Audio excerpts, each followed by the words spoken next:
Assalamualaikum warahmatullahi wabarakatuh.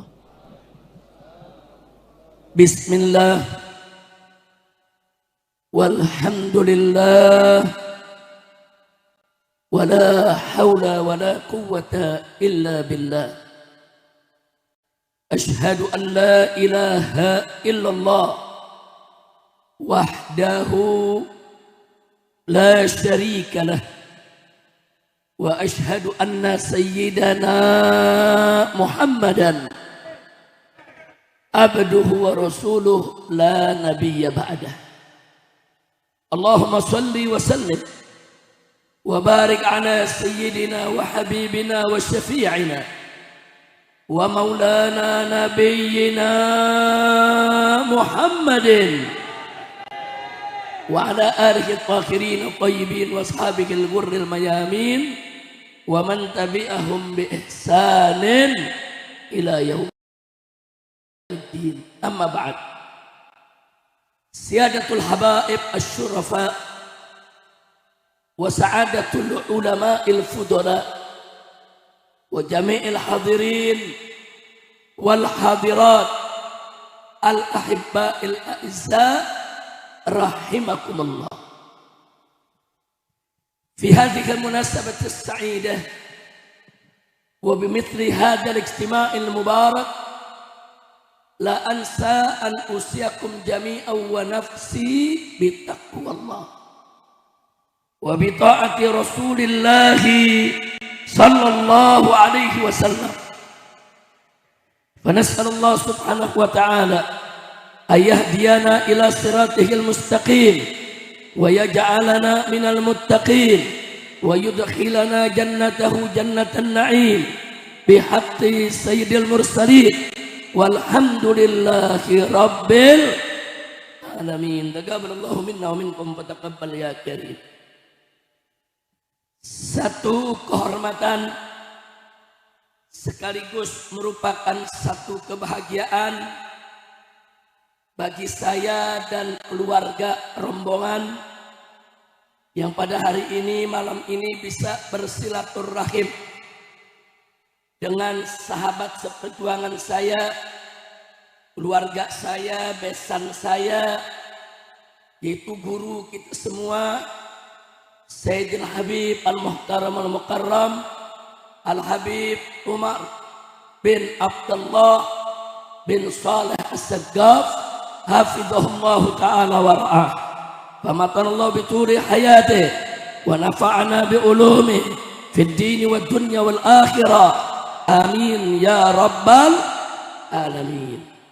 Dan satu kebahagiaan luar biasa karena di tempat inilah dulu pertama kali saya mengenal Bangil.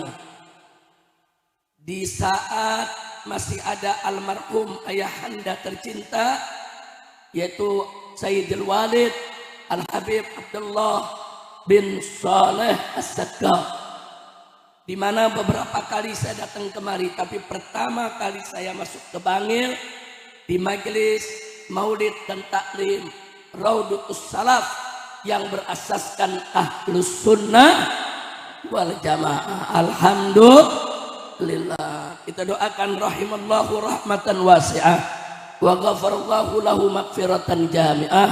Amin ya rabbal alamin. Dan mulai saat itu saya dipersaudarakan oleh almarhum dengan Habib Umar.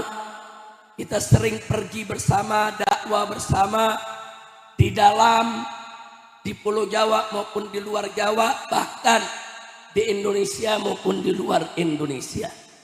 Karena itu saya lebih bahagia lagi pada akhirnya kami berbesan menjadi keluarga. Alhamdulillah. Nah, karena itu ahibail kiram, kepada para habaib, para alim ulama, para kiai, para tuan-tuan guru yang pada malam hari ini kumpul bersama kita di majelis Raudatus Salaf ini, yuk kita sama-sama doakan. Mudah-mudahan para ulama kita, para kiai kita, para habaib kita, semuanya senantiasa dipersaudarakan oleh Allah, disatukan oleh Allah dalam setiap langkah perjuangan dakwahnya, diberikan panjang umur dalam taat dan ibadah, dalam sehat walafiat, diberikan kemenangan dari dunia hingga akhirat.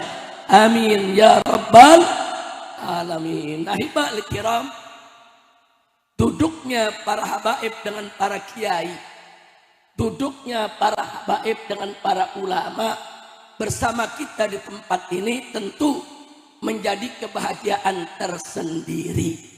Artinya di Bangil ini bersatunya habaib dengan kiai membuktikan, saudara, bahwa habaib dan para kiai kita di Pasuruan pada umumnya, di Bangil pada khususnya, tidak tergoda, tidak terjebak, tidak terprovokasi dengan jebakan-jebakan politik yang belakangan ini ingin mengadu domba antara habib dengan habib, kiai dengan kiai, ulama dengan ulama, ulama dengan habib. Alhamdulillah, mudah-mudahan di Bangil persaudaraan kita tetap terjaga. Amin ya rabbal alamin. Ahibail kiram, sama kita tahu bahwa Raudatus Salaf ini merupakan salah satu benteng Ahlus Sunnah wal Jamaah. Saya ingin ingatkan kepada semua saudara-saudara saya, Ahlus Sunnah wal Jamaah punya ciri khusus, punya karakter tersendiri yang tidak dimiliki oleh kelompok di luar Ahlus Sunnah wal Jamaah. Di antara cirinya adalah, saudara, Ahlus Sunnah wal Jamaah itu, saudara, memiliki karakter yang pertama, tawassut, ada di pertengahan, enggak ke kanan, enggak ke kiri, sudah. Bahkan yang kedua, tawazun, selalu seimbang antara dunia dengan akhirat, saudara. Dan enggak sampai di situ, Ahlus Sunnah wal Jamaah selalu menunjukkan sikap insaf. Apa itu insaf? Insaf itu objektif, saudara. Jadi kalau melihat suatu perkara, dilihat dari semua sisi, enggak terburu-buru di dalam mengambil suatu kesimpulan, saudara. Dan enggak sampai di situ, ahibail kiram, Ahlus Sunnah wal Jamaah ini pun punya sikap iktidal. Apa itu iktidal? Selalu adil memperlakukan siapapun, termasuk memperlakukan kelompok-kelompok di luar Ahlus Sunnah wal Jamaah. Nah, jadi kita lihat tuh sifat-sifat Ahlus Sunnah wal Jamaah. Jadi jangan ngaku Ahlus Sunnah kalau nggak memiliki sikap-sikap ini, saudara. Yang kelima, saudara, ini yang tidak kalah pentingnya. Sifat Ahlus Sunnah wal Jamaah adalah at-tasamuh, toleransi, saudara. Lapang dada, toleransi, enggak mudah mengkafirkan orang lain, enggak mudah memurtad-murtadkan orang lain, enggak mudah memusyrik-musyrikkan orang lain, saudara. Itulah ciri Ahlus Sunnah wal Jamaah. Nah, melihat ciri Ahlus Sunnah wal Jamaah tadi, maka kita sebagai Ahlus Sunnah harus waspada kepada kelompok yang ifrat dan tafrid. Karena Ahlus Sunnah la ifrat wa la tafrid. Apa sih itu ifrat? Apa sih itu tafrid? Saudara, ifrat itu adalah suatu sikap yang di dalam menafsirkan teks agama berlebihan, lebay, kelewat batas, saudara. Nah, kelompok ini kita kenal dengan istilah kelompok radikal. Jadi kelompok radikal itu sebetulnya apa sih? Kelompok radikal itu adalah kelompok yang menafsirkan teks agama, saudara, secara ifrat, secara berlebihan, secara kelewat batas, saudara. Yang kedua, sikap tafriq, saudara, yaitu kelompok yang menerjemahkan dan menafsirkan teks agama, saudara, secara sembrono, semaunya, nggak mengikuti pakem agama, saudara, seenak-enaknya. Inilah yang disebut kelompok liberal. Nah, Ahlus Sunnah wal Jamaah bukan radikal, bukan juga liberal, saudara. Kira-kira jelas?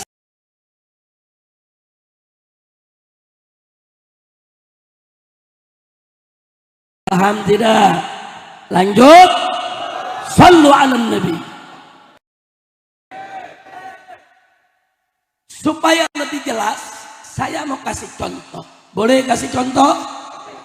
Sebab biasanya kalau kita udah dapat kaidah tanpa contoh masih sulit untuk memahami. Tapi kalau udah dikasih contoh akan lebih mudah kita memahaminya. Saya kasih 3 contoh ya kawan. Pertama, bagaimana kita menafsirkan ayat jihad.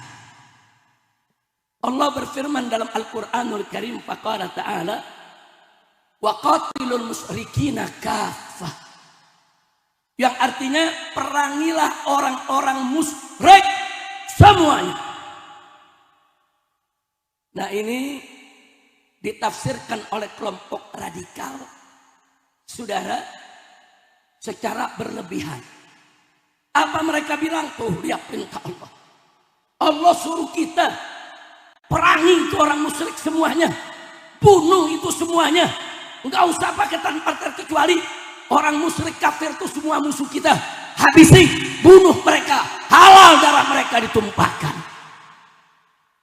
Jadi kelompok radikal ini pun berdalil pakai ayat Al-Quran.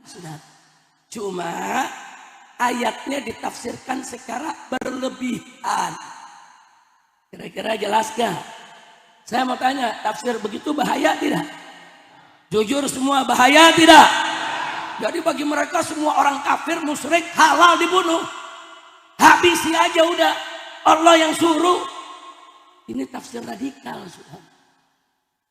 Yang kedua, kelompok liberal. Kelompok liberal, saudara, begitu membaca ayat seperti ini, saudara, apa mereka bilang? Wah, ini ayat provokatif. Ini, saudara, ini ayat ekstrim. Ini ayat radikal. Ini ayat melanggar HAM. Ayat seperti ini kata mereka sudah tidak relevan, sudah kadaluarsa, nggak boleh dipakai lagi. Bahaya tidak? Saya mau tanya, tafsir liberal bahaya tidak? Bahaya tidak? Yang radikal menafsirkan secara kelewat batas, sementara yang liberal, saudara, menolak ayat tersebut eksistensinya. Dan ini sama-sama berbahaya. Nah, lalu bagaimana Ahlus Sunnah menafsirkan itu, saudara? Ahlus Sunnah wal Jamaah mengingatkan, kalau baca ayat jangan sepotong-sepotong, kan ada terusannya. Wa qatilul musyrikina kafah kama yuqatilunakum kafah. Perangi orang-orang musyrik semuanya sebagaimana mereka memerangi kamu semuanya. Artinya perangi itu orang musyrik dan kafir kalau mereka memerangi kita. Betul. Kalau mereka nggak memerangi kita, nggak boleh kita ganggu, saudara. Haram kita mengganggu orang-orang kafir, apalagi orang-orang kafir yang hidup damai berdampingan dengan kita, saudara. Harta bendanya, keselamatan jiwanya tidak boleh diganggu. Itu pemahaman Ahlus Sunnah. Indah tidak? Bagus tidak? Apa Ahlus Sunnah radikal? Apa Ahlus Sunnah liberal? Makanya para ulama, para fuqaha membagi orang kafir itu terbagi-bagi. Ada kafir zimmi, orang kafir yang hidup di negeri Islam dan mengikuti aturan. Dia hidup damai dengan umat Islam, saudara. Nggak boleh kita ganggu. Ada lagi orang kafir, saudara. Orang kafir yang mu'ahid, saudara. Orang kafir yang mana itu? Orang kafir yang hidup di negeri kafir, tapi negaranya dengan negara Islam ada perjanjian. Perjanjian damai, saling bekerja sama, tidak saling mengganggu. Maka kalau orang kafir dari negeri tersebut datang ke negeri Islam, nggak boleh diganggu, saudara. Masih ada lagi orang kafir yang disebut orang kafir musta'man, saudara. Siapa itu orang kafir yang musta'man? Orang-orang kafir yang hidup di negeri kafir, kemudian masuk ke negeri kita lewat suaka politik. Dia diganggu sama pemimpin negerinya. Dia merasa nggak tenang hidup di negeri sendiri, minta bantuan dengan negeri Islam, minta perlindungan, minta suaka politik, dilindungi, masuk ke negeri kita, nggak boleh kita ganggu, saudara. Baru yang keempat namanya kafir harbi. Siapa itu kafir harbi? Kafir yang memerangi umat Islam, kafir yang membantai umat Islam, kafir yang menyerang umat Islam. Kafir semacam inilah, saudara, yang kita perangi, bukan kafir yang lain.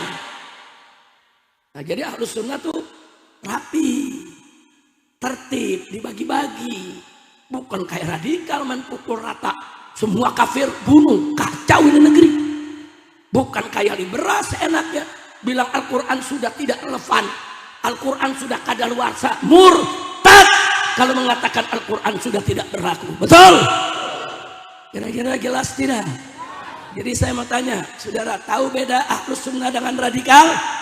Tahu beda Ahlus Sunnah, saudara, dengan liberal? Ahlus Sunnah radikal tidak? Ahlus Sunnah liberal tidak? Alhamdulillah. Lanjut, yang kedua. Yang kedua, kita ambil satu ayat tentang hukum Allah. Allah berfirman dalam Al-Quranul Karim, faqala ta'ala, wa malam yakum bima anzalallah faulaika humul kafirun. Barang siapa yang tidak menghukum dengan apa yang diturunkan oleh Allah, barang siapa yang tidak memberlakukan hukum Allah, hukum yang diturunkan oleh Allah, maka kata Allah, faulaika humul kafirun, maka mereka adalah orang-orang kafir.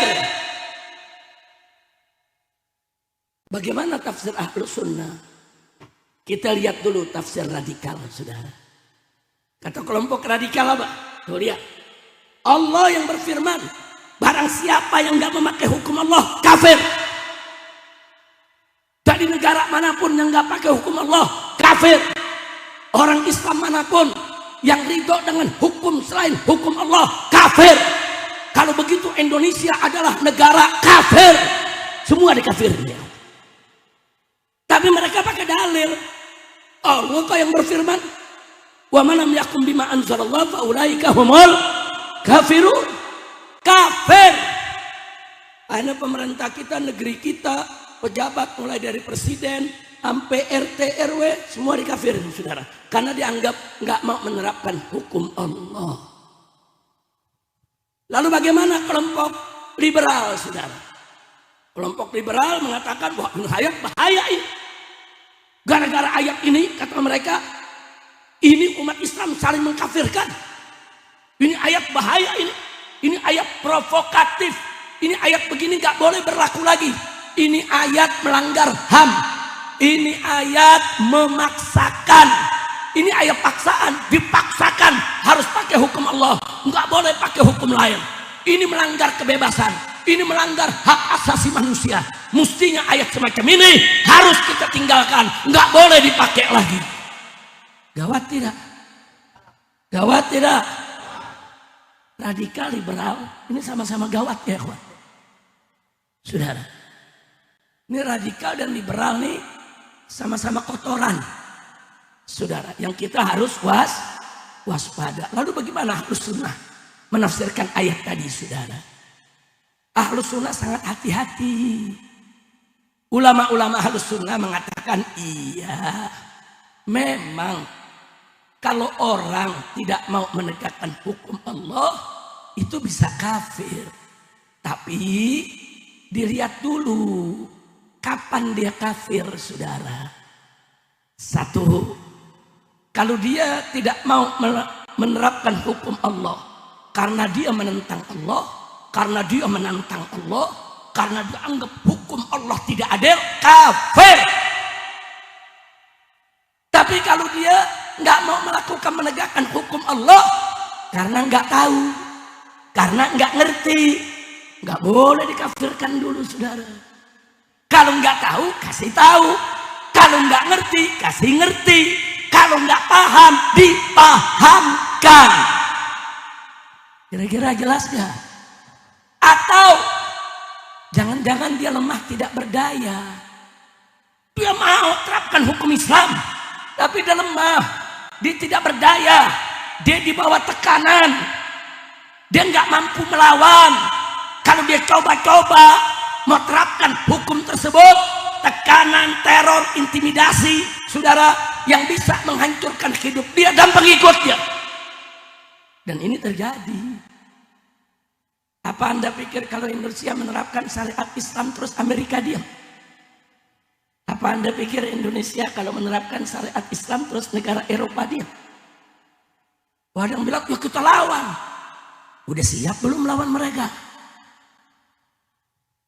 Kan kita mesti baca kekuatan diri, saudara. Jadi jangan gampang nafirin. Jangan gampang nafirin. Atau bisa jadi seseorang mengakui, iya hukum Islam itu paling bagus, paling adil. Saya nggak tolak itu. Cuma lihat kondisi, saya belum berani menerapkannya. Nah yang begini nggak boleh dikafirkan dulu, saudara. Jadi itu cara Ahlus Sunnah memilah begitu. Saya kasih contoh yang ringan. Sholat 5 waktu. Kalau ada orang nggak sholat 5 waktu, apa langsung kafir dalam mazhab Syafi'i? Enggak, saudara. Tanya aja kenapa dia nggak sholat. Kenapa kamu nggak sholat 5 waktu? Kalau dia jawab, saya nggak percaya dengan sholat. Bohong itu sholat 5 waktu wajib. Nggak ada itu wajib. Kalau itu dia punya pandangan kafir, murtad, keluar dari Islam. Tapi kalau kita tanya, kenapa kamu nggak sholat 5 waktu? Terus dia jawab, iya saya tahu sholat 5 waktu itu wajib. Saya tahu, saya dosa besar, saya meninggalkan. Saya udah berusaha, tapi bagaimana ya? Bolong lagi.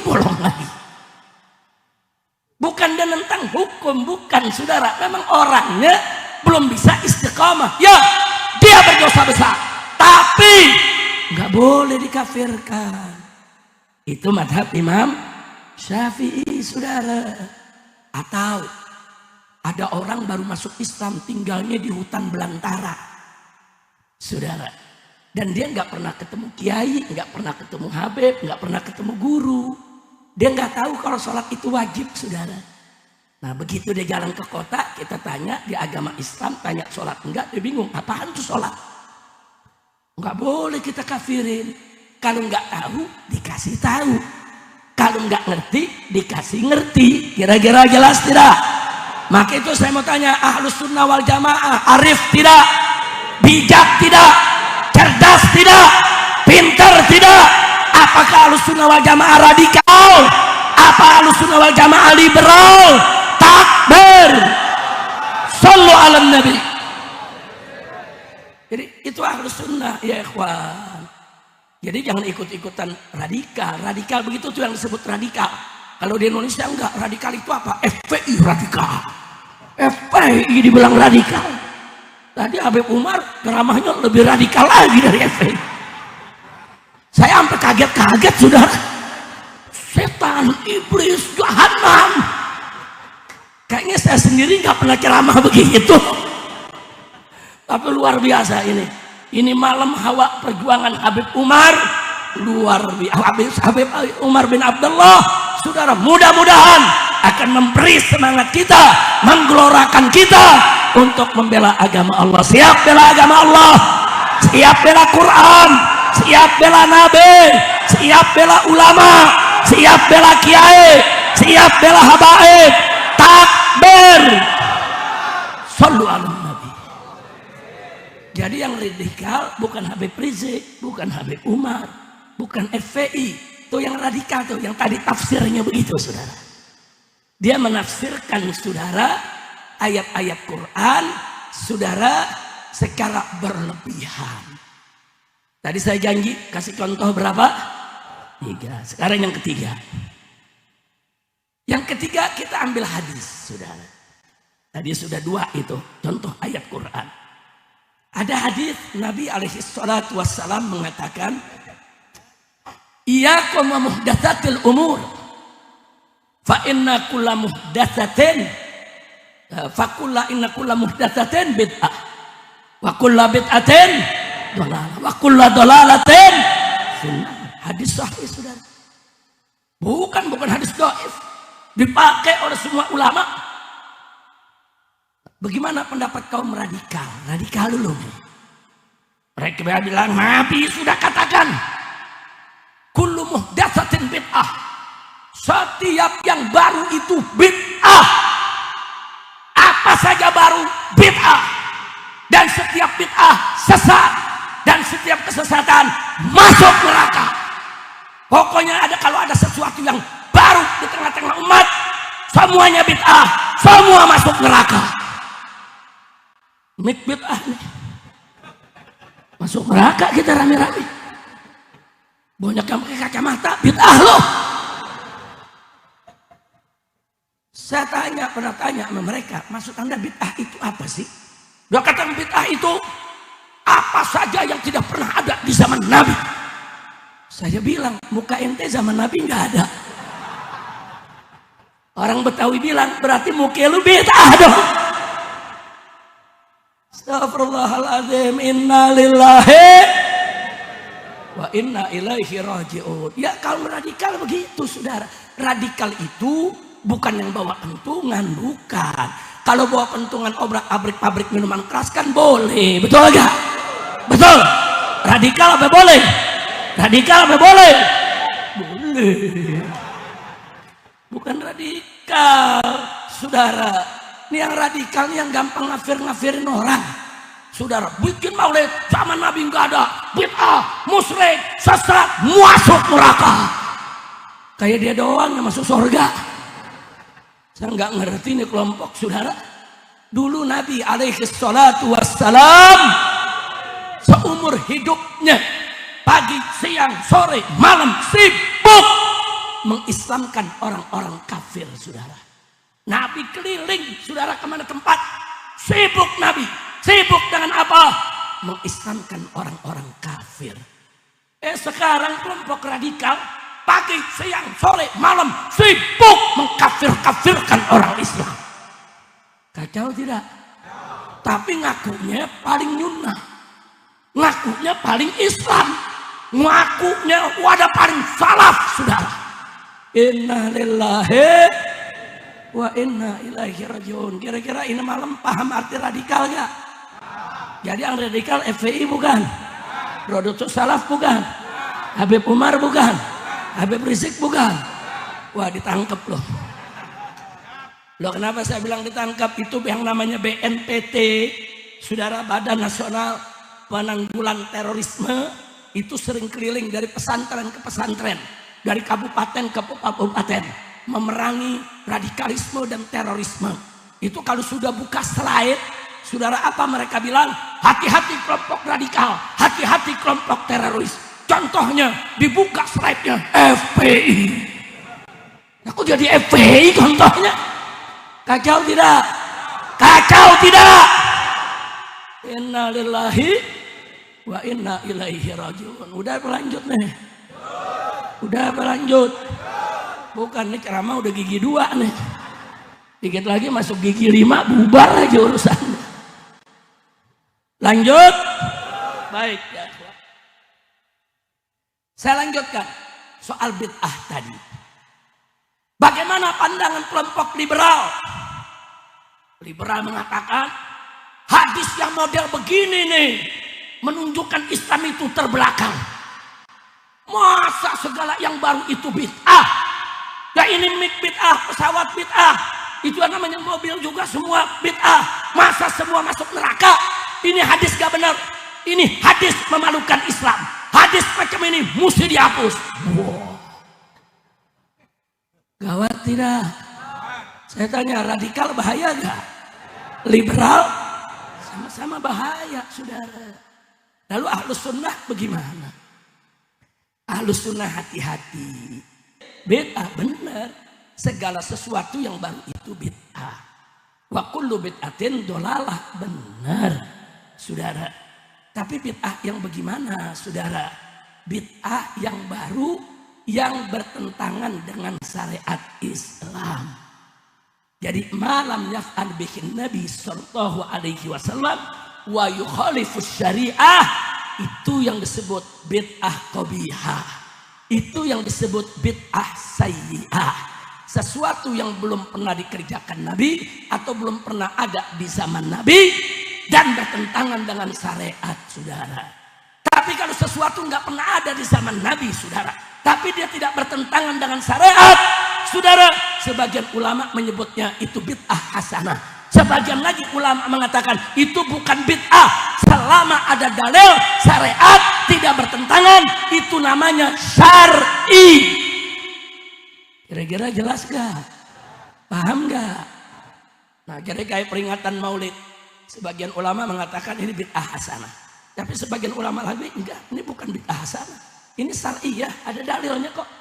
Lo dalilnya mana? Nah kan Nabi pernah ditanya, kenapa Nabi puasa setiap hari Senin? Nabi menjawab apa, saudara? Fihi wulidtu.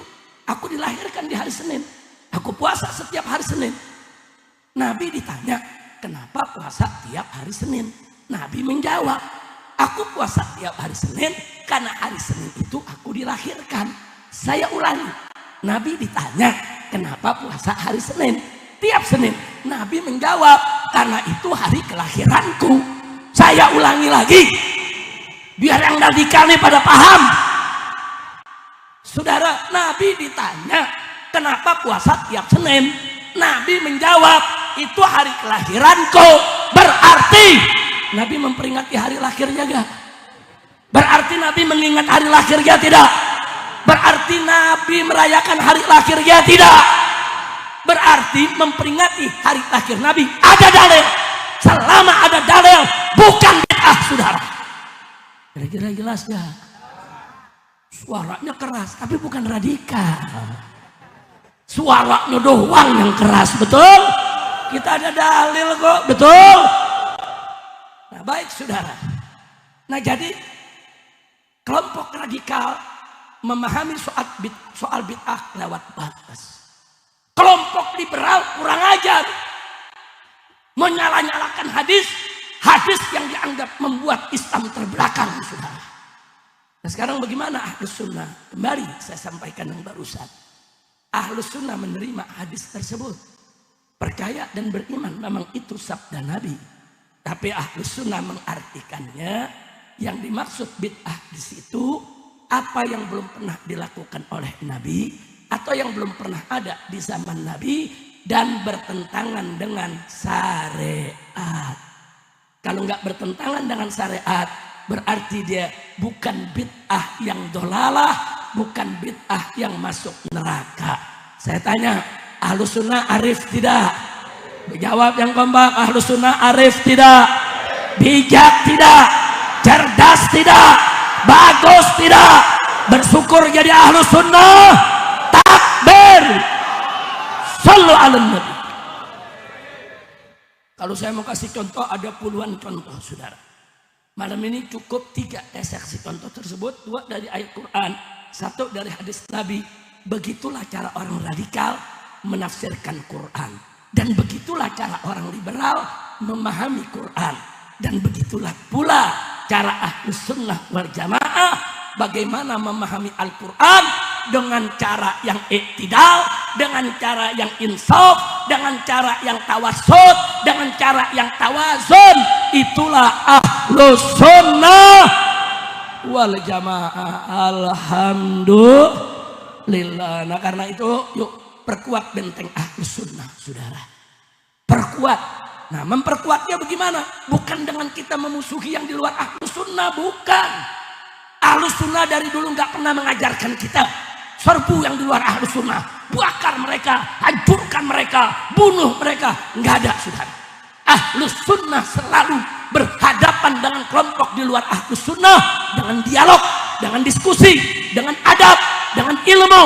Dan alhamdulillah sepanjang sejarah Islam, ahlus sunnah manakala berdebat, apakah itu berdebat dengan Syiah, apakah itu berdebat saudara dengan Murji'ah, apakah itu berdebat dengan Mu'tazilah, apakah itu berdebat dengan Jabariyah dan yaitu daripada Jabariyah dan Qadariyah, saudara, sepanjang sejarah ulama ahlus sunnah tidak pernah kalah berdialog, saudara.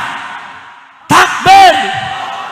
Kenapa ahlus sunnah tidak pernah kalah dialog? Karena ahlus sunnah punya argumentasi, saudara, yang akurat, yang bagus, yang komprehensif, yang begitu kuat, yang gak bisa dipatahkan oleh orang di luar ahlus sunnah. Nah, cuman saya ingetin anak-anak muda, kalau belum punya ilmu jangan berdebat. Anak muda nggak punya ilmu, mau berdebat sama pendeta, besok dia yang jadi Kristen. Kacau tidak? Kacau tidak? Anak muda, saya mau berdebat sama Syiah. Habis berdebat 2 hari dia jadi Syiah. Loh, ini fakta, saudara. Jangankan anak muda yang nggak punya ilmu, saudara. Ustadz sekalipun, walaupun mereka punya ilmu, kalau nggak tahu cara berdebat, jangan berdebat, saudara. Makanya kan Nabi ingetin, iyakum saudara wajidal. Hati-hati, kalian jangan berdebat, jangan. Berdebat itu kalau terpaksa, darurat, boleh berdebat. Tapi yang boleh berdebat, yang punya ilmu dan yang punya ilmu dialog, saudara. Kalau nggak punya ilmu, jangan. Saya mau sedikit cerita tentang Abu Hanifah, boleh? Boleh. Di zaman Abu Hanifah ada satu orang mulhid. Mulhid itu ateis, nggak percaya ada Tuhan. Dia katakan alam semesta ini semua, matahari, bulan, bintang, bumi terjadi dengan sendirinya tanpa ada sang pencipta. Dia tantang ulama-ulama, saudara. Di Irak wa ma wara'an nahar, saudara. Dia tantang sama orang ini, ayo mana ulama mau berdebat dengan saya. Banyak ulama yang tampil berdebat kalah. Ada lagi ulama tampil berdebat kalah. Semakin banyak ulama kalah debat, orang ini semakin banyak pengikutnya, saudara. Akhirnya ulama berhenti, nggak berani berdebat. Akhirnya ulama musyawarah, bagaimana ngadepin orang ini? Ini ilmu debat yang luar biasa, saudara. Udah dihadapi dengan ilmu. Ini orang ilmu dialektikanya, ilmu debatnya, saudara, luar biasa. Akhirnya mereka sepakat, wah, kalau begini kita jangan maju lagi. Kalau kita berdebat kalah lagi, ini makin banyak ini yang murtad. Akhirnya mereka sepakat, kalau kita mesti kita cari siapa ulama yang bisa menghadapi orang ini. Tapi dia diemin juga nggak boleh, bahaya. Dia suar-suar di mana-mana, saudara, kuat-kuat. Tuh lihat, nggak ada ulama berani berdebat dengan saya. Berarti saya benar, Islam itu salah. Dia keluar-keluar, saudara. Nah, akhirnya ulama sepakat, ada satu saudara kita ulama di seberang sungai sana, alim, dialah An-Nu'man Abu Hanifah, saudara. Kita lapor aja, kita minta bantuannya. Datang mereka ke Abu Hanifah. Mereka cerita, ya Abu Hanifah, ini kita nih kedatangan orang jago berdebatnya. Dia debat kita dalam persoalan Tuhan yang nggak ada. Ceritain. Jadi tolonglah kami. Kami udah nggak bisa ngadepin orang ini. Semakin hari semakin banyak yang murtad. Abu Hanifah senyum. Kata Abu Hanifah, baik, saya siap berdebat dengan dia. Sampaikan ke dia, kalian tetapkan harinya, tempatnya, tanggalnya. Tapi syarat, saya nggak mau berdebat 4 mata. Saya mau berdebat 1 kota, kumpulin semua. Yang terpengaruh sama dia kumpulin semua di alun-alun. Bikin panggung di tengah. Saya pengen berdebat terbuka. Nah, akhirnya disampaikan ke orang tadi. Ini ada orang mau berdebat. Siapa? Abu Hanifah. Tapi mintanya di lapangan. Setuju dia, sudah. Saya setuju. Ditetapkan harinya. Ditetapkan jamnya, saudara. Singkat cerita, pada hari yang sudah ditentukan, umat sudah ribuan yang kumpul di tengah lapangan. Baik yang sudah terpengaruh maupun yang belum terpengaruh, saudara. Ulama-ulama juga kumpul ingin memberikan support kepada Abu Hanifah, saudara. Nah, begitu masuk waktu duha, sesuai dengan janji, orang ini sudah datang duduk di atas panggung. Umat ribuan sudah hadir. Abu Hanifah nggak datang. Telingak-telinguk di ulama semua. Gimana nih Abu Hanifah belum datang? Ini orang bilang tuh, mana? Ulama kok terlambat. Dia maki-maki Abu Hanifah sudah.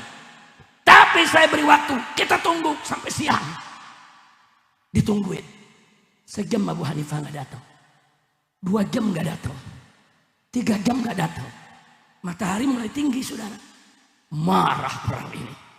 Saya beri waktu lagi sebentar. Kalau beberapa waktu ini dia tidak datang, berarti dia takut dan saya menang. Ternyata Abu Hanifah tetap nggak muncul. Dia berdiri, saudara, dengan bangga. Lihat, tidak ada ulama yang berani untuk berdebat dengan saya. Ini alam semesta ini semua terjadi dengan sendirinya. Tidak ada Tuhan yang menciptakan. Itu bulan, matahari, wah dia ngoceh, saudara, seada-adanya. Orang dipengaruhi satu lapangan, saudara. Begitu dia lagi ngoceh, Abu Hanifah datang. Datang, saudara. Begitu Abu Hanifah datang, saudara, Abu Hanifah langsung naik ke panggung. Kata orang ini, siapa kamu? Saya yang punya janji berdebat. Kenapa kamu datang terlambat? Saya tidak mau lagi berdebat karena kamu terlambat. Tunggu dulu. Kamu harus bijak dong. Tanya dulu alasannya apa. Dengar dulu alasan saya. Kalau nanti alasan saya Anda tidak terima, ya sudah, saya kalah. Baik, sebutkan apa alasannya. Dicerita, Abu Hanifah, saya minta maaf kepada semua. Tadi waktu saya jalan dari rumah saya di seberang sungai. Saya jalan dengan keledai saya. Tiba-tiba di tengah jalan keledai saya mati. Saya jalan kaki sampai ke tepi sungai. Di tepi sungai tidak ada perahu yang bisa menyeberangkan saya. Saya duduk, saya bingung. Bagaimana ini mau nyeberang? Ternyata di belakang saya ada pohon besar. Tumbang sendiri dan tiba-tiba dia jadi perahu.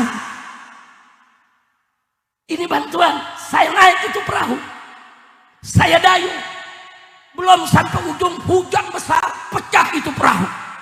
Saya nganyut, tapi akhirnya saya selamat sampai ke pinggir. Jadi Abu Hanifah ini cerita yang aneh-aneh, saudara. Saya mau kemarin gak ada lagi kendaraan. Ada kuda datang sendiri jemput saya. Gak tahu itu siapa punya. Saya naik, saya berangkat kemana? Ini orang dengar Abu Hanifah cerita, berhenti, kau gila ya? Kau gila ya? Dia bilang, umat yang kumpul, lihat, ini orang gila ini.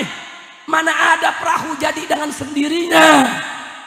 Mana ada akal sehat mana yang bisa terima masa perahu jadi sendiri? Ya perahu otomatis ada yang buat dong. Kata Abu Hanifah, oh begitu. Saya gila, iya. Kalau saya gila, bagaimana dengan kamu? Kamu mengatakan alam semesta jadi dengan sendiri. Ada bulan, matahari, ada bintang, ada laut, ada darat, gunung. Semua kau bilang gak ada penciptanya. Ente lebih gila dari aneh. Habis ngomong begitu, Abu Hanifah turun, jalan pulang. Umat satu alun-alun. Saudara semua menyatakan Abu Hanifah menang berdebatnya, saudara. Alhamdulillah. Kira-kira jelas gak? Kadang-kadang berdebat nggak mesti pakai ilmu, saudara. Digebak-gebak begitu itu pakai logika, saudara. Memang itu kemahiran Abu Hanifah, saudara. Makanya anak-anak bangil, kalau nggak punya ilmu, anak muda jangan berdebat. Wah, anak bangil. Saya ahli sunnah sejati. Saya mau berdebat dengan Wahabi. Gak mungkin Wahabi menang dengan saya. Berdebat 3 hari 3 malam, dia jadi Wahabi. Ada gak yang begitu? Orang mantan Kiai NU yang jadi Wahabi ada. Ngarang buku lagi, saudara. Innalillahi wa inna ilaihi rajiun. Habib yang jadi Wahabi ada. Gara-gara apa? Nggak punya ilmu, sok beda. Nah, kira-kira jelas gak semua? Siap jaga ahlus sunnah? Siap bentengi ahlus sunnah? Siap bela ahlus sunnah? Takbir! Sallu ala nabi. Nah, sekarang saya masuk yang berikutnya. Ini hal penting, saudara. Saya pernah diundang ke Kementerian Agama. Saat itu yang jadi menteri Pak Lukman Hakim Saifuddin, saudara. Dia bertanya, Habib Rizik punya usul apa? Ini kita pemerintah punya program deradikalisasi. Apa itu deradikalisasi? Kita berdakwah, memberikan pencerahan, menyadarkan umat supaya umat ini jangan jadi radikal. Saya jawab, Pak Menteri, program Anda itu sangat bagus. Tapi maaf, kalau Anda hanya melakukan program deradikalisasi, tidak diimbangi dengan deliberalisasi, nggak bakal berhasil, Pak Menteri. Justru bahaya. Umat diajak supaya tidak radikal, tapi liberal dibiarkan. Ini kalau liberal tiap hari menghina Quran, menghina Nabi, menghina Allah, udah dilaporin nggak ditangkap-tangkap, saudara. Umat Islam yang tidak radikal pun besok jadi radikal, saudara. Saya mau tanya, kalau tiap hari Nabi dihina, marah tidak? Kalau tiap hari Allah dihina, marah tidak? Ini aswaja yang tidak radikal, yang sabar, ramah, santun. Tapi kalau kupingnya tiap hari dengar Nabi dihina, Allah dihina, Quran dihina, dia bakal radikal. Dia akan bunuh itu yang menghina Nabi. Betul? Takbir. Jadi saya bilang, buat apa Anda mengajak umat untuk tidak radikal, tapi liberal dibiarkan? Nggak bisa. Harus seiring sejalan. Ada deradikalisasi, ajak umat dicerahkan supaya jangan jadi muslim yang radikal. Pada saat yang sama, ajak umat sadarkan, jangan sampai mereka terpengaruh liberal. Nah, kalau tidak ada liberal, tidak ada yang hina agama, tidak ada yang hina ulama, liberal ini enggak ngobok-ngobok tengah-tengah kita, saudara, maka mengatasi radikalisme lebih mudah. Kira-kira jelas tidak? Saya tambahin lagi satu. Nah, kalau mau lebih berhasil lagi, Pak Menteri, satu, bikin program deradikalisasi. Dua, bikin program deliberalisasi. Dan yang ketiga, bikin program aswajaisasi. Apa itu aswajaisasi? Kita sebarluaskan dari Sabang Indonesia, akidah aswaja, akhlak aswaja, perilaku aswaja, agar semua orang tahu aswaja itu indah, aswaja itu bagus, aswaja. Nah, kalau penghina ulama, penghina nabi, penghina nabi, penghina Quran, yang jelas-jelas melanggar hukum, saudara, kita laporkan. Terus Polri tidak mau proses. Jangan salahkan rakyat. Kalau rakyat menduga jangan-jangan yang menghina kita semua itu adalah peliharaan Polri, saudara. Betul? Kalau bukan peliharaan mereka, kenapa tidak diproses? Giliran ada Habib salah ngomong sedikit, tangkap, sigap banget. Giliran ada kiai ngomong keras sedikit, tangkap, sigap banget, saudara. Sigap. Tapi giliran ada yang menghina nabi, menghina kiai, menghina habaib, menghina ulama, sudah dilaporkan, lengkap bukti, lengkap saksi, kenapa dibiarkan? Saya sampaikan di mimbar-mimbar, saya sampaikan kepada Pak Kapolri. Dan saya sudah minta kepada Bapak Presiden, berhentikan Kapolri yang gak mau menegakkan hukum, saudara. Takbir. Setuju tidak? Apa begini radikal? Bukan, ini amar ma'ruf nahi munkar. Ini baru gigi 3 nih.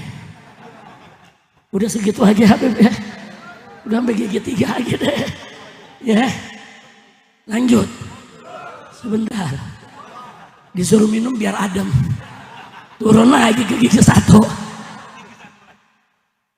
Lanjut. Lanjut. Saudara, saya sedih, saudara. Maaf, saya tidak memuji Pak Harto. Tapi saya mengalami dengan orang-orang tua. Di zaman Pak Harto dulu, dengan segala lebih dan kurangnya. Yang namanya pejabat, saudara, sopan, santun. Kalau dia jadi menteri, dia jadi gubernur, saudara, ngomongnya hati-hati. Bahkan duduknya gak berani angkat kaki, saudara. Sopan, kalau ada keluhan, dijawab, saudara. Kalau sekarang lain lagi. Cuman kalau presidennya gak mau dikesianin, bagaimana? Kita kesian, kita mau bantu, saudara. Makanya saya sudah sampaikan ke beliau, kalau Bapak Presiden mau betul-betul mimpin dengan baik, kami para habaib, kami para kiai, kami para ulama siap mendukung Anda, membela Anda, memagari Anda. Bukan hanya di belakang Anda, tapi di depan Anda, di kanan Anda, di kiri Anda. Tapi syarat, satu saja syaratnya. Jokowi dan kroni-kroninya pecat, berhentikan, tangkap, adili, masukkan ke penjara, saudara. Takbir, takbir. Lu takut bener lu takbir? Coba yang sebelah sana, saya mau lihat takbir. Angkat tangan semua takbir. Yang nggak angkat tangan ketahuan tuh anak buah siapa? Nah saya mau tunggu sekarang, saudara. Kalau besok memang ditangkap, diadili, saya bela presiden, saudara. Kita bantu bagaimana supaya utang-utang itu bisa lunas. Kita bantu bagaimana supaya penegakan hukum di negeri ini bisa baik. Insya Allah. Makanya ada yang nanya, Habib, ini negara udah kacau begini, kok Habib tenang-tenang aja? Apa Habib nggak bikin lagi aksi 212? Jawab jangan. Jawab jangan. Kapan? Bulan besok deh. Supaya saya datang lagi. Hah? Ya kalau dijawab sekarang juga datangnya 5 tahun lagi dah. Jawab? Mau tahu? Betul? Saudara, saya bukan gak mau turun. Bukan gak mau aksi. Bukan. Cuman lagi di masalah saya lihat setan sama setan lagi berantem. Setan sama setan lagi berantem. Yang zolim lagi pada ribut. Saudara, serigala sama serigala lagi saling menerkam. Singa sama singa, buaya sama buaya lagi saling menggigit. Sudah, jangan dipisahin. Kalau setan sama setan lagi ribut, jangan dipisahin. Kalau perlu adu lagi, adu. Aduh. Setuju gak? Setuju gak? Ada yang protes. Habib kok kerjaannya ngadu-ngadu? Dosa Habib ngadu-ngadu. Adu domba dosa.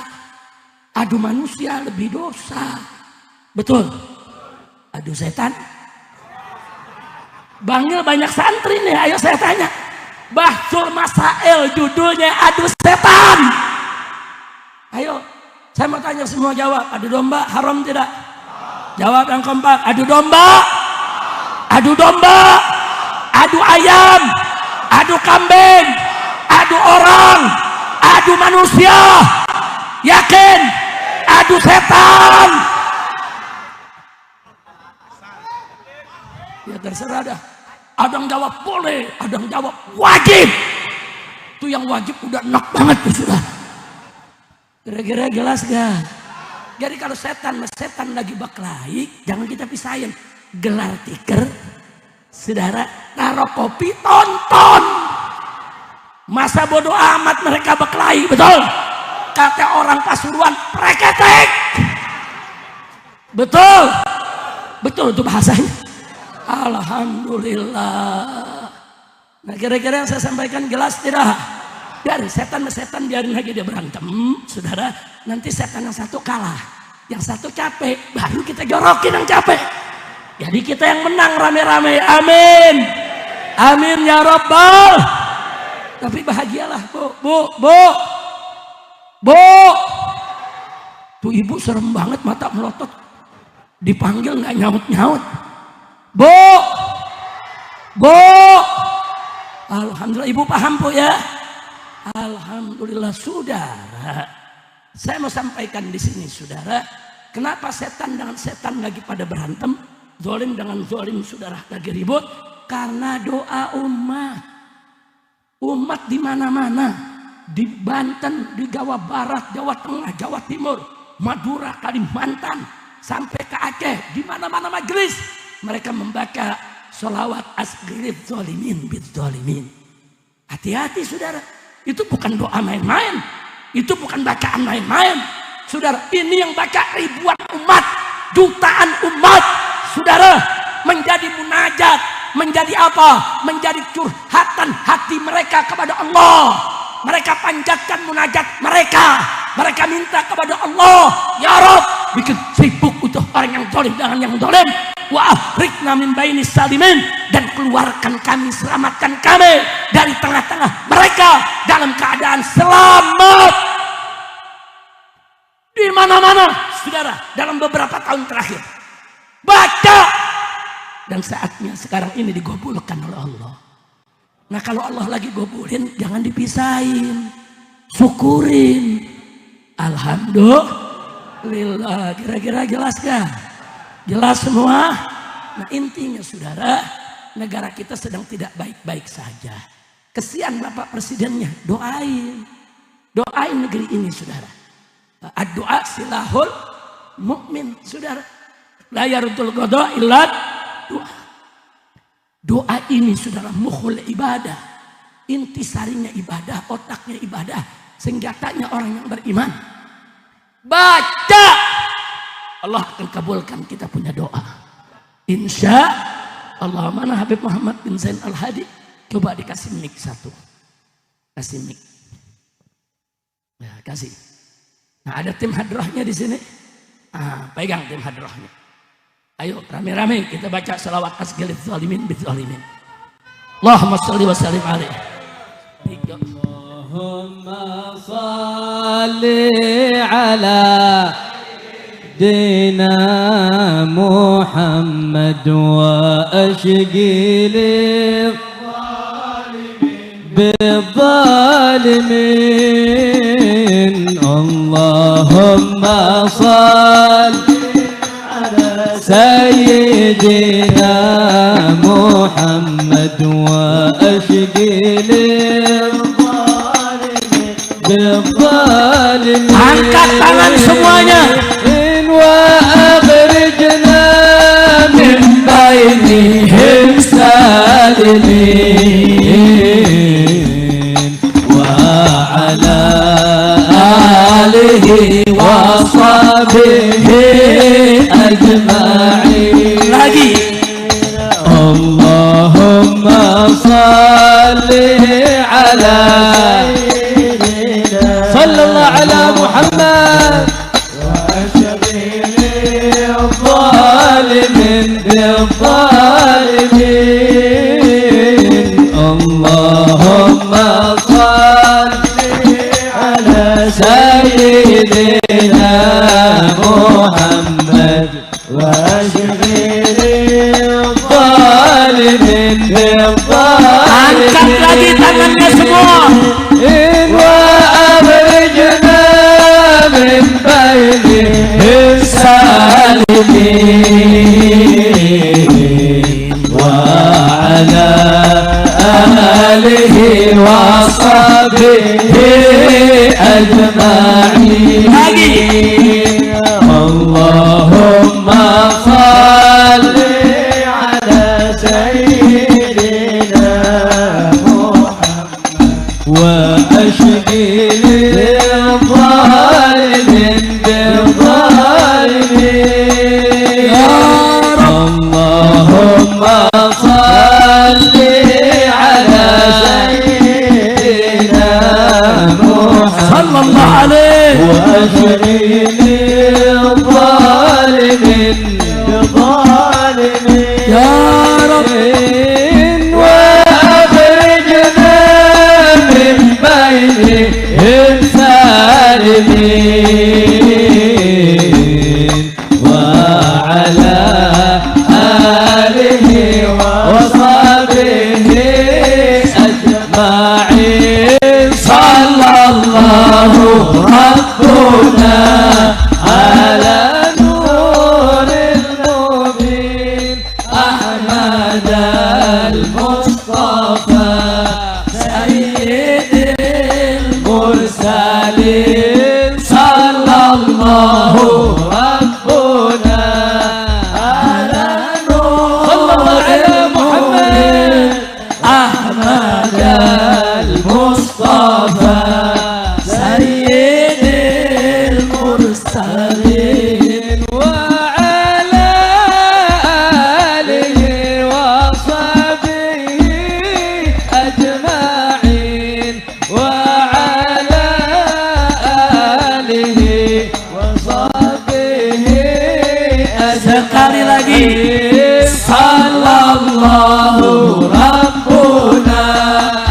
المرسلين صلى الله ربنا على نور المبين أحمد المصطفى سيد المرسلين وعلى آله وصحبه أجمعين وعلى آله Sekali lagi, jadi 3 kali semua. Sallallahu Rabbuna Sallallahu ala Muhammad Mustafa Sayyidil Mursalin Sallallahu Rabbuna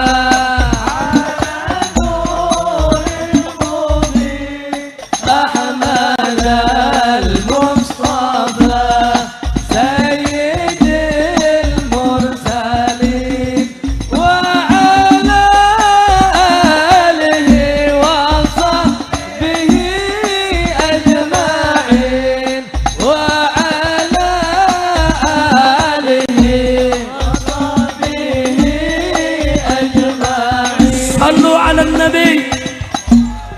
Nah, baik ya kawan, sebelum saya akhiri, saya mau ingatkan saudara.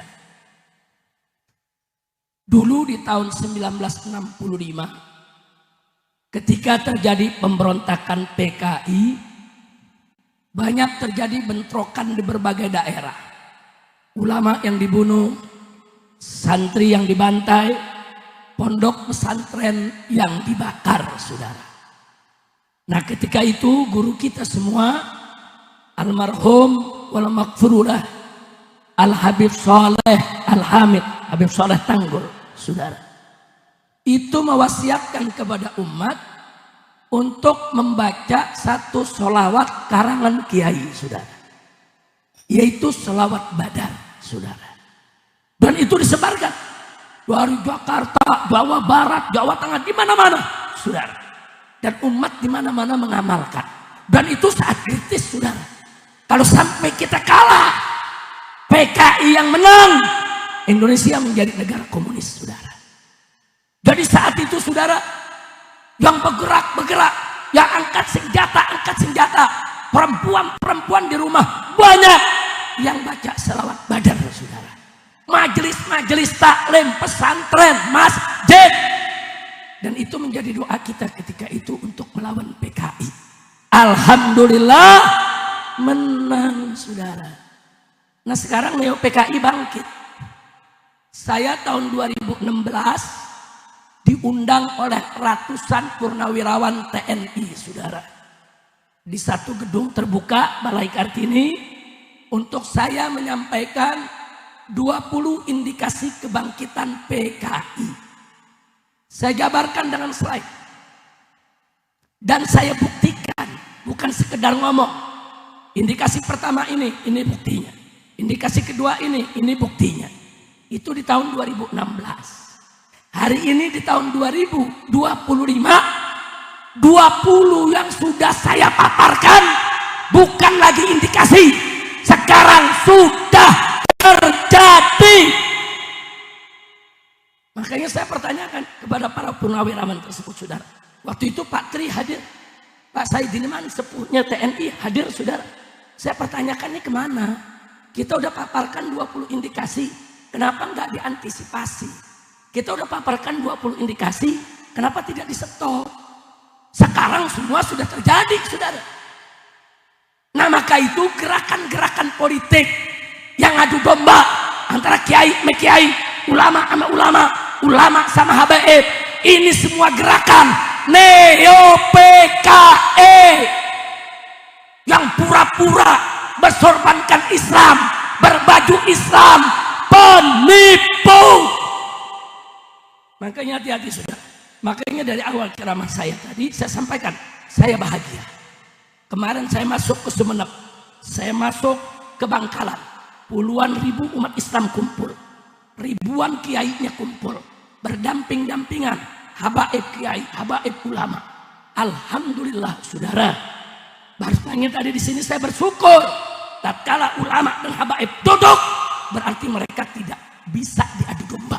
Berarti mereka tidak berhasil dipecah. Berarti mereka tidak berhasil dikerai-beraikan saudara. Alhamdulillah. Tapi mereka nggak berhenti saudara. Mereka akan terus berbuat. Makanya saya ingat betul. Dulu almarhum Kiai Haji Hasim Muzadi, mantan ketua umum PBNU ketika itu saudara.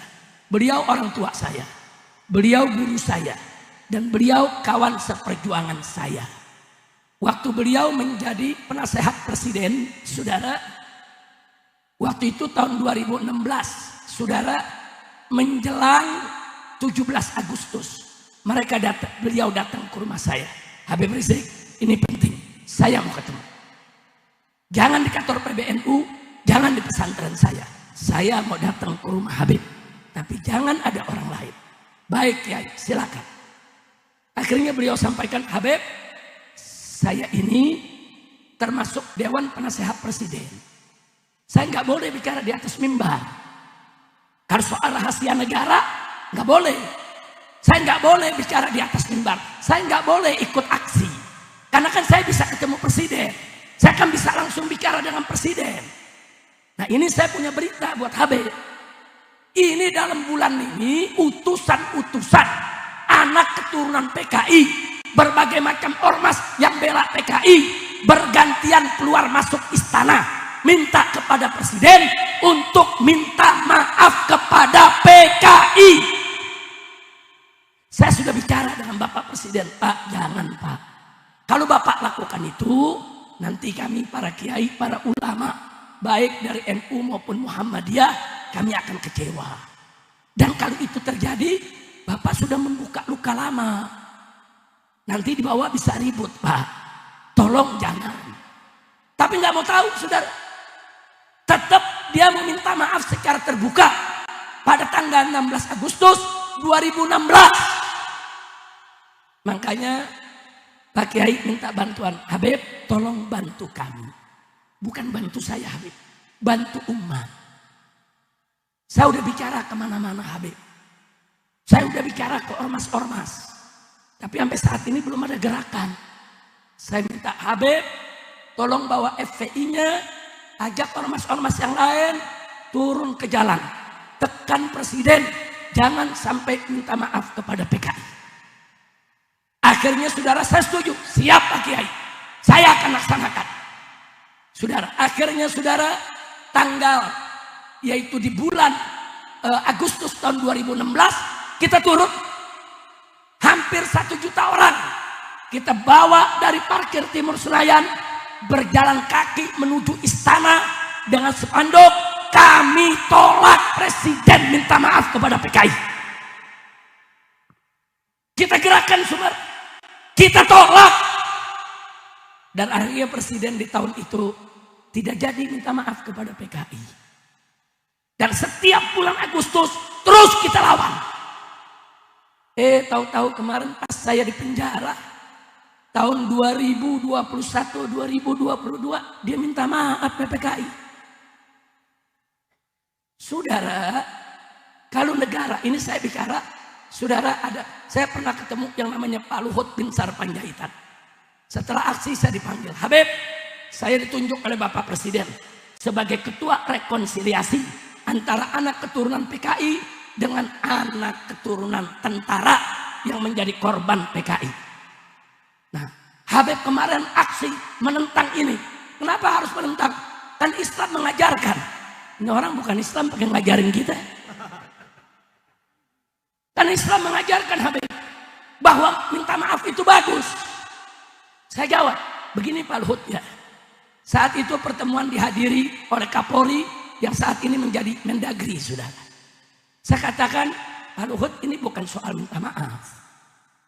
Bukan soal maaf memaafkan. Kalau bicara soal minta maaf, ya ajaran Islam adalah ajaran yang sangat pemaaf. Tapi ini bicara politik. Di sini kita bicara politik.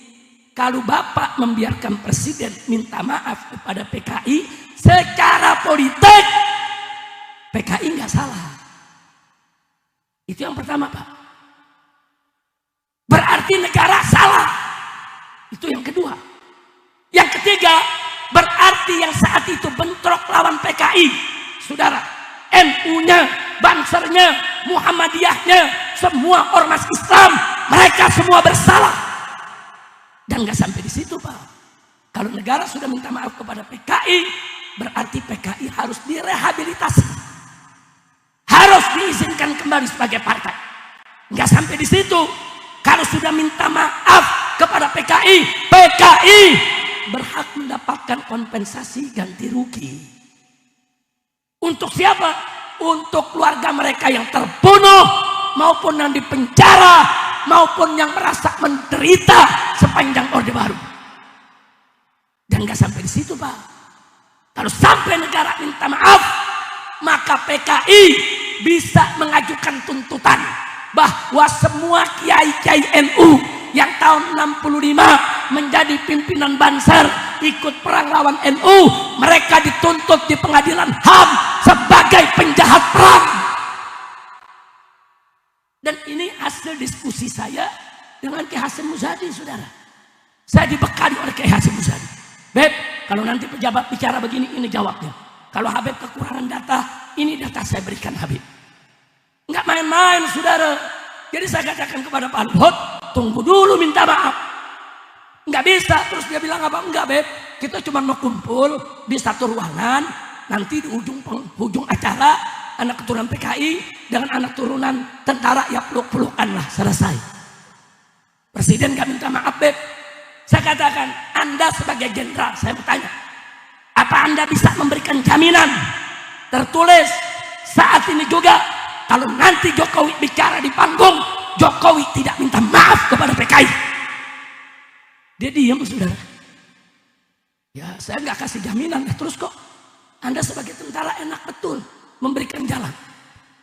2016 nggak jadi, 2017 nggak jadi, sampai saya hijrah ke Mekah, 2018 nggak jadi.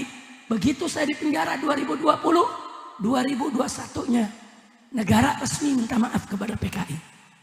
Dan PKI saat ini sedang mendapatkan kompensasi, saudara. Ya, mereka belum melangkah lebih jauh. Hati-hati.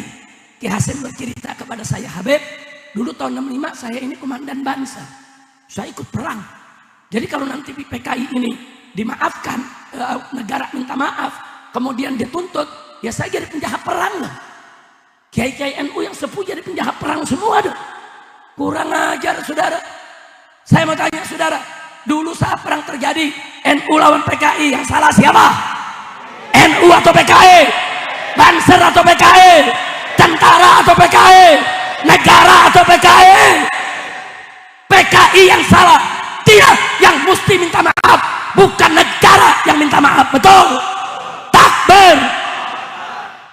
Makanya setelah saya keluar dari penjara, saya sudah bentuk tim, saudara. Sampai hari ini sedang bekerja supaya keputusan presiden yang minta maaf kepada PKI dibatalkan. Enggak, kita enggak berhenti, saudara.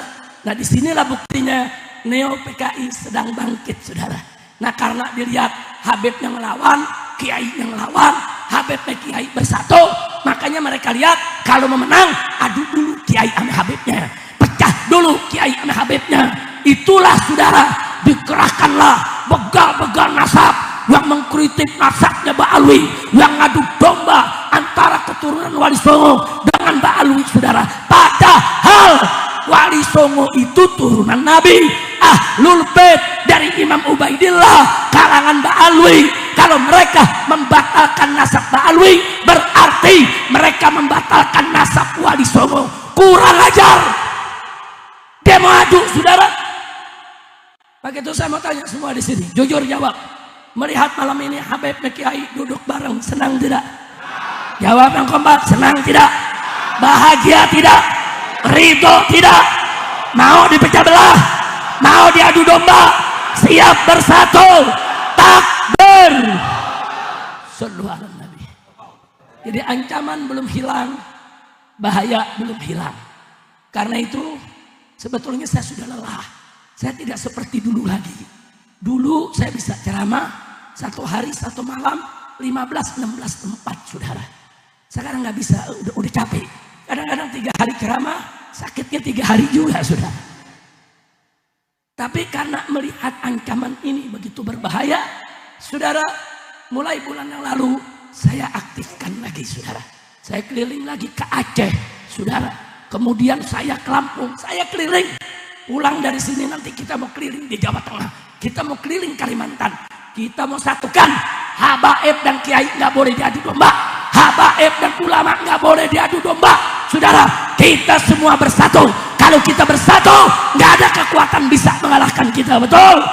Takbir, siap bersatu. Nah karena itu di penutup acara ini, yuk rame-rame kita baca salawat Badar, saudara. Ini amanat dulu dari Habib Soleh Tanggul, kita amalkan supaya Allah memberikan kemenangan.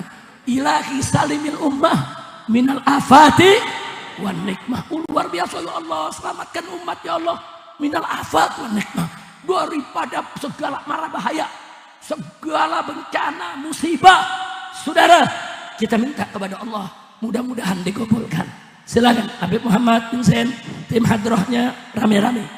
Salatullah salam Yang semangat semua ala Taha Rasulillah. Semua salawat. Salatullah salamullah ala Yasin Habib. Semua yang semangat. Salatullah salamullah ala Taha Rasulillah.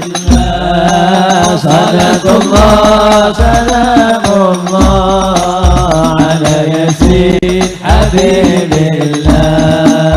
Tawassalna bismillah wa bil hadi Rasulillah. Semua Tawassalna bismillah wa bil hadi Rasulillah wa kulli mujahidin lillah bi ahli badri ya Allah. Semua Salatullah salamullah lebih semangat, ala Taha Rasulillah. lebih kompak. Salatullah salamullah ala Yasin Habibillah. Ilahi salimil ummah minal afati wan nikmah. Ilahi salimil ummah minal afati wan nikmah. Wa min hammi wa min ummah bi ahli badri ya Allah. Salatullah salamullah ala Taha Rasulillah. Salatullah salamullah ala Yasin Habibillah.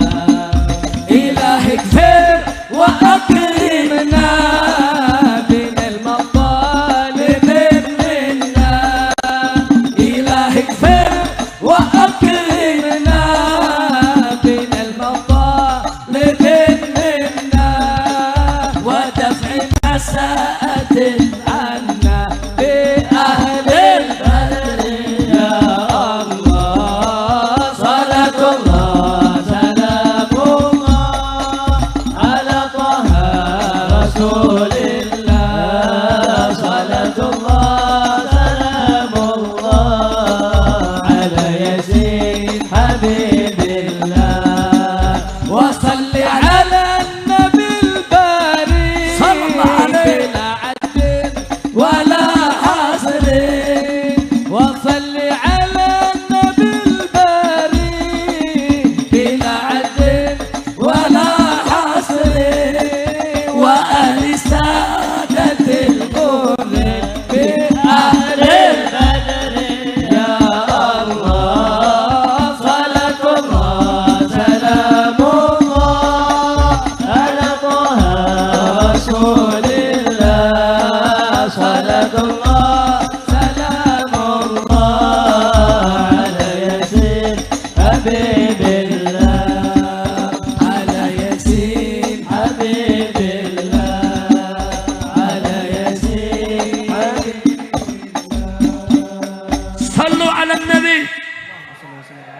Baik ya ikhwan, mudah-mudahan apa yang sudah saya sampaikan tadi bermanfaat untuk kita semua.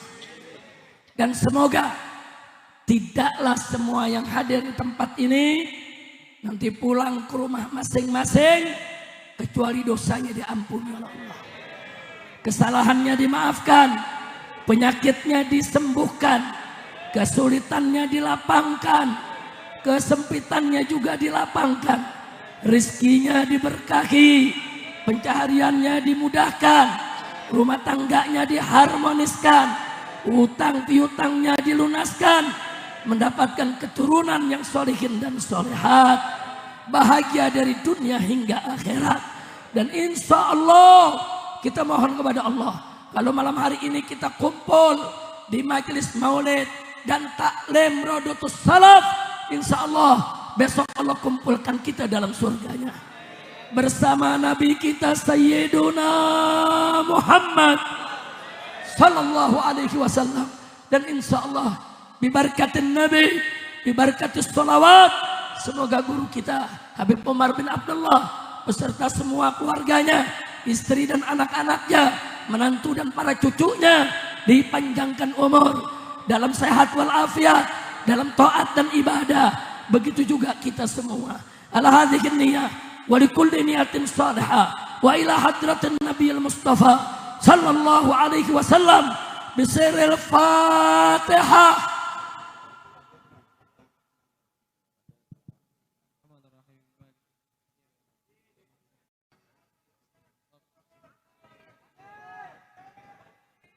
Taqabbalallahu minna wa minkum fataqabbal ya karim.